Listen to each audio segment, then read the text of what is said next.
Everyone, I was asked by John here to give you some information about teaching internationally. My name is Mark, I'm from Montreal, and I've been teaching internationally for now 6 years. I've taught French immersion for 2 years in Egypt, core French for a year in Dubai, then I spent another 2 years teaching grade 6 homeroom in Dubai, and now I'm in Cambodia teaching grade 4. Um, why teach internationally? It definitely has advantages, but also has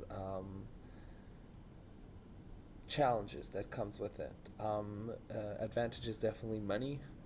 If you have debts to pay off, definitely teaching internationally is going to help you with that because you make quite a bit of money, especially even if you are in a school that doesn't pay that much, where you would say the salary isn't as much as Canada. Usually, it is tax free, or the school pays your tax for you, and also the cost of living is usually much lower than what you would experience in Canada, which allows you to save a lot of money. Um, Culture shock is a challenge, and you might think that you won't experience it, but everyone really does. Education and the way of thinking is very different in other countries, and it can be frustrating working in those environments with people that don't necessarily have the education that we have, and that make decision that you don't always understand, and you're wondering, but why would you do that? It gets very frustrating, and it does influence your day because it impacts your work, and it makes it harder, and that can be frustrating. And then there's culture shock outside of school as well. And if this is my sixth year abroad, I'm in a new country now, and I still experience it. Um, when it comes to the how, there's really three scenarios. Whether you're super lucky and you have contacts with it's an administrator or a friend that's abroad, and then they can pass on your resume to the person that's hiring.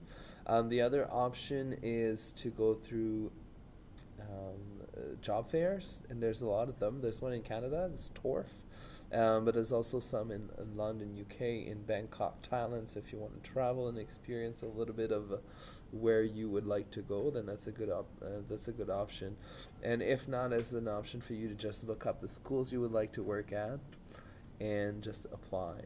And I would suggest you apply to as many schools as possible, because out of 100, there might be only 5% I will message you back. So the more schools you apply to, the more chances you have to get hired. If you want to check out the CICIC, it's a Canadian agency and government agency, and it lists all the accredited Canadian curriculum schools. Money, culture shock, international teaching is definitely isn't for everyone. But if you like traveling and if you like learning about different culture, that's definitely your best option, because you can make money and you're traveling at the same time. So that's definitely a positive point about this. If you want to get hired for next year, you have to act quite quickly.